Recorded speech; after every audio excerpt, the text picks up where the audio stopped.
ಎಲ್ಲರಿಗೂ ನಮಸ್ಕಾರ. ನಾನು ಜಿಲ್ಲಾಧಿಕಾರಿ ಉತ್ತರ ಕನ್ನಡ ಮಾತಾಡ್ತಾ ಇದ್ದೀನಿ. ಯುವ ನಿಧಿ ಯೋಜನೆಯ ಬಗ್ಗೆ ನಾನು ಹೇಳಲಿಕ್ಕೆ ಹೊರಟಿದ್ದೀನಿ. ಯುವ ನಿಧಿ ಯೋಜನೆಯನ್ನು ಸರ್ಕಾರದಿಂದ ನಾವು ಲಾಂಚ್ ಮಾಡಿದ್ದೀವಿ.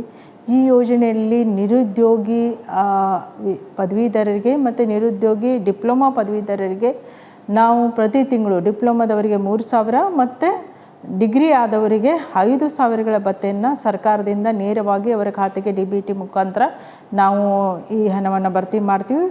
ಜನವರಿ 12ರಂದು ಇದೇ ತಿಂಗಳು ಶಿವಮೊಗ್ಗದಲ್ಲಿ ಸನ್ಮಾನ್ಯ ಮುಖ್ಯಮಂತ್ರಿಗಳು ಈ ಯೋಜನೆಗೆ ಚಾಲನೆ ನೀಡ್ತಾ ಇದ್ದಾರೆ. ಇನ್ನು ಈ ಯೋಜನೆಗೆ ಯಾರು ಅರ್ಹರಿದ್ದಾರೆ ಅಂತಂದರೆ 18 ವರ್ಷ ಮೇಲ್ಪಟ್ಟಂಥ ಎಲ್ಲ ಅಭ್ಯರ್ಥಿಗಳು ಇದಕ್ಕೆ ಅರ್ಹರಿದ್ದಾರೆ. ಇನ್ನು ಡಿಪ್ಲೊಮಾ ಮುಗಿಸಿದಂಥ ಪದವೀಧರರು ಅರ್ಹರಿದ್ದಾರೆ ಮತ್ತು ಇವರೆಲ್ಲ ಕರ್ನಾಟಕದಲ್ಲಿ ಇರಬೇಕು. ಕನಿಷ್ಠ 6 ವರ್ಷ ಕರ್ನಾಟಕದ ಪ್ರವಾಸಿಯಾಗಿರಬೇಕು.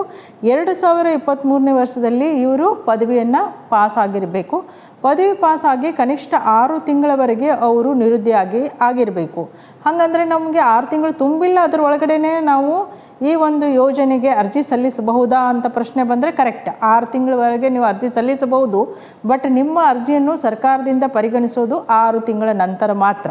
ಸೊ ಈ ಅರ್ಜಿಗೆ ಏನೇನು ಬೇಕಾಗ್ತದೆ ಅಂದರೆ ನಿಮ್ಮ ಪದವಿ ಪ್ರಮಾಣ ಪತ್ರ ಬೇಕಾಗುತ್ತೆ, SSLC ಮಾರ್ಕ್ ಬೇಕಾಗುತ್ತೆ, ಅದೇ ರೀತಿ PUC ಮಾರ್ಕ್ಸ್ ಪಟ್ಟಿ ಕೂಡ ಬೇಕಾಗುತ್ತೆ. ಇನ್ನು ಡಿಪ್ಲೊಮಾ ಪದವೀಧರರು ಇದ್ದರೆ 10th ಮತ್ತು ಡಿಪ್ಲೊಮಾ ಮಾರ್ಕ್ಸ್ ಕಾರ್ಡ್ ಮಾತ್ರ ಬೇಕಾಗುತ್ತೆ. ಈ ಎಲ್ಲ ಪದವಿ ಪ್ರಮಾಣ ಪತ್ರಗಳು ನೀವು ಕರ್ನಾಟಕದಲ್ಲಿಯೇ ಪಡೆದಂಥದ್ದು ಇರಬೇಕಾಗತ್ತೆ. ಇನ್ನು ಕೆಲವರು ನಾವು ಕರ್ನಾಟಕದಲ್ಲಿಯೇ ಪದವಿ ಪಡೆದಿದ್ದೀವಿ ಅಂದರೆ 4 ವರ್ಷದ ಗ್ರ್ಯಾಜುಯೇಷನ್ ಇಂಜಿನಿಯರಿಂಗ್ ಇರ್ಬೋದು, ಅಥವಾ 5 ವರ್ಷದ ನಾವು ಮೆಡಿಕಲ್ ಮಾಡಿರ್ಬೋದು, ಅಥವಾ 3 ವರ್ಷದ ಪದವಿ ಮಾಡಿರಬೇಕು, ಇಲ್ಲಿ ಮಾಡಿದ್ವಿ ಬಟ್ ಈ ಹಿಂದೆ ನಾವು ಇಲ್ಲಿ ಇದ್ದಿಲ್ಲ ಅಂದರೆ ಅವರು ಎಲಿಜಿಬಲ್ ಆಗಲ್ಲ. ಕನಿಷ್ಠ ಅವರು 6 ವರ್ಷ ಕರ್ನಾಟಕದಲ್ಲಿಯೇ ವಾಸವಾಗಿರಬೇಕು. ಅದು ಕೂಡ one of the compulsory condition ಇದೆ.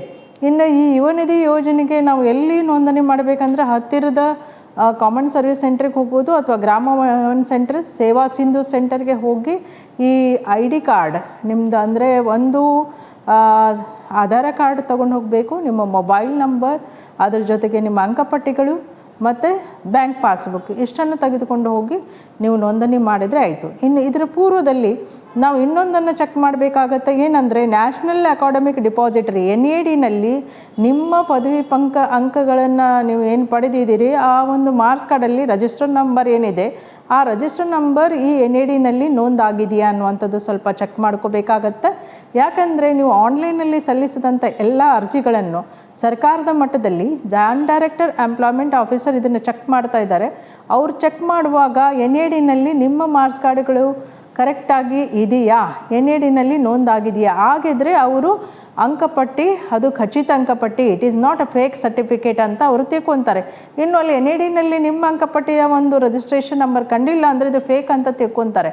ಅದಕ್ಕೆ ನೀವು ಫಸ್ಟು ಸಪೋಸ್ ಆದಷ್ಟು ನೀವು NADನಲ್ಲಿ ನಿಮ್ಮ ಒಂದು ರಿಜಿಸ್ಟ್ರೇಷನ್ ಪಟ್ಟಿ ಇದೆಯಾ ಅಂತ ನೋಡ್ಕೊಳ್ಳಿ. ಆ NADಗೂ ಕೂಡ ನಾವು ನಮ್ಮ ಯುವ ನಿಧಿಗೆ ಸಂಬಂಧಪಟ್ಟಂತೆ ಎನ್ರೋಲ್ ಮಾಡಲಿಕ್ಕೆ ನಾವು ಒಂದು ವೆಬ್ಸೈಟ್ ಅಡ್ರೆಸ್ ಕೊಟ್ಟಿದ್ದೀವಿ. ವೆಬ್ಸೈಟ್ ಅಡ್ರೆಸ್ಸಲ್ಲಿ ಹೋಗಿಬಿಟ್ಟು ನಿಮ್ಮ ಒಂದು ಅಂಕಪಟ್ಟಿ ಅದರಲ್ಲಿ NADನಲ್ಲಿ ಇದೆಯಾ ಅಂತ ಆನ್ಲೈನಲ್ಲಿ ಚೆಕ್ ಮಾಡಲಿಕ್ಕೆ ಅವಕಾಶ ಇದೆ. ಚೆಕ್ ಮಾಡಿಕೊಂಡು ನೀವು ಇದ್ದರೆ ಒಳ್ಳೆಯದು. ಇನ್ನು ಇದ್ದಿಲ್ಲ ಅಂದರೆ ನಾವು ಅಪ್ಲೈನೇ ಮಾಡಬಾರ್ದು ಹೆಂಗೆ ಅಂತ ಬರುವಂಥ ಪರಿಸ್ಥಿತಿ ಇಲ್ಲ.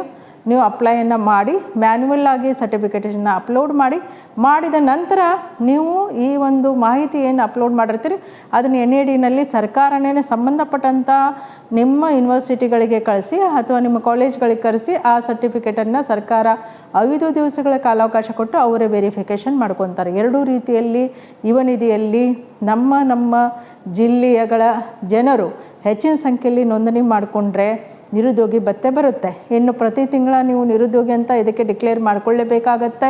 ಯಾವ ತಿಂಗಳು ನಿಮಗೆ ಉದ್ಯೋಗ ಸಿಗುತ್ತೆ ಆ ತಿಂಗಳು ನಾವು ನಿರುದ್ಯೋಗಿ ಅಲ್ಲ ಅನ್ನುವಂಥದ್ದನ್ನು ನೀವು ಡಿಕ್ಲೇರ್ ಮಾಡ್ಕೋಬೇಕಾಗತ್ತೆ.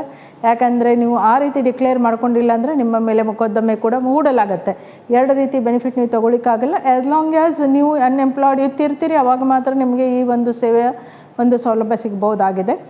ಪ್ರತಿ ತಿಂಗಳು ನೀವು 25ನೇ ತಾರೀಕಿಗೆ ಡಿಕ್ಲೇರ್ ಮಾಡ್ತಾ ಹೋಗಬೇಕು. ಸರ್ಕಾರದ ಬಹುಮುಖಿ ಯೋಜನೆ ಈಗಾಗಲೇ 4 ಭಾಗ್ಯಗಳನ್ನು ಸರ್ಕಾರದಿಂದ ಕೊಟ್ಟಿದ್ದಾರೆ. ಇದು 5ನೇ ಭಾಗ್ಯ. ಯಾರಿಗೆ ಕೆಲಸ ಸಿಕ್ಕಿಲ್ಲ, ಯಾರು ಮನೆಯಲ್ಲೇ ಇದ್ದಾರೆ ನಿರುದ್ಯೋಗಿಗಳು, ಅವರಿಗೆ ತುಂಬ ಒಂದು ಅನುಕೂಲಕರವಾಗಿರುವಂಥದ್ದು. ಅವರ ಜೀವನವನ್ನು ಅವರು ಯಾರ ಮೇಲೇನೂ ಡಿಪೆಂಡ್ ಆಗದೇನೆ ತಾವೇ ಸ್ವತಂತ್ರವಾಗಿ ಬದುಕಬೇಕು ಮತ್ತು ಅವರ ಸ್ವಾಭಿಮಾನದಿಂದ ಬದುಕಬೇಕು ಎನ್ನುವಂಥ ಒಂದು ಮಹತ್ವದ ಆಕಾಂಕ್ಷೆಯಿಂದ ಸನ್ಮಾನ್ಯ ಮುಖ್ಯಮಂತ್ರಿಗಳು ಕರ್ನಾಟಕ ಸರ್ಕಾರದಲ್ಲಿ ಈ ಒಂದು ಯೋಜನೆಯನ್ನು ಜಾರಿಗೆ ತಂದಿದ್ದಾರೆ. ಈ ಯೋಜನೆ ಲಾಭವನ್ನು ಎಲ್ಲರೂ ತೆಗೆದುಕೊಳ್ಬೇಕಂತ ನಾನು ಎಲ್ಲರಲ್ಲಿ ಕೇಳ್ತಾ ಇದ್ದೇನೆ.